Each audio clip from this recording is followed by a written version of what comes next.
আসিয়া। আল্লাহর সামনে একবার মাথা নত করেছে, পৃথিবীর কোন শক্তির সামনে মাথা নত করে নাই।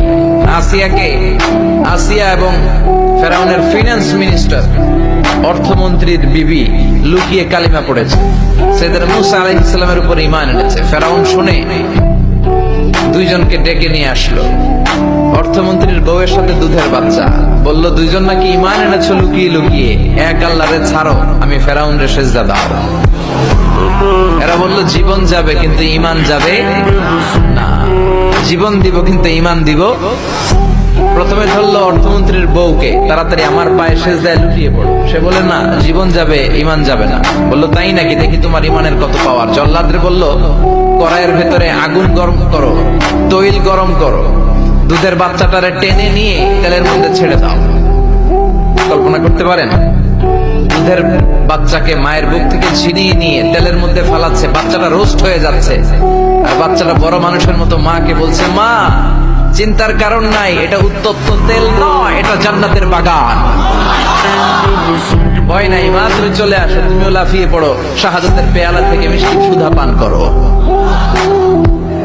মহিলার ঈমান আরো বেড়ে গেল। সে বলল আমি, জীবন যাবে ঈমান যাবে। ফেরাউন বলল তোর ঈমান কত আমি দেখে নেব। এই মহিলাটাকেও উত্তপ্ত তেলের মধ্যে ছেড়ে দেয়। বাকি রইল ফেরাউনের বউ আসিয়া। আসিয়ারে ফেরাউন বলল, আসিয়া এক আল্লাহর ইবাদত ছাড়ো, আমারে সেজদা দাও। আসিয়ারও এক কথা, জীবন দিব ঈমান দিব। ফেরাউন বলে, আসিয়া তোরে উলঙ্গ করব, বউ হয়েছিস, আই ডোন্ট কেয়ার। হাজার হাজার মানুষের সামনে নিজের বউকে উলঙ্গ করলো। তক্তার মধ্যে উলঙ্গ বউকে শুইয়ে হাতের মধ্যে পেরেক ঢুকালো, পায়ের মধ্যে পেরেক ঢুকালো। এক একটা পেরেক ঢুকায় তক্তার মধ্যে ছিদ্র হয়ে ঢুকে আর ফিনকি দিয়ে রক্ত বেরোয়। আসিয়া চিৎকার মারে। ফেরাউন বলে তাড়াতাড়ি আসিয়ারে তেলের মধ্যে ফেল।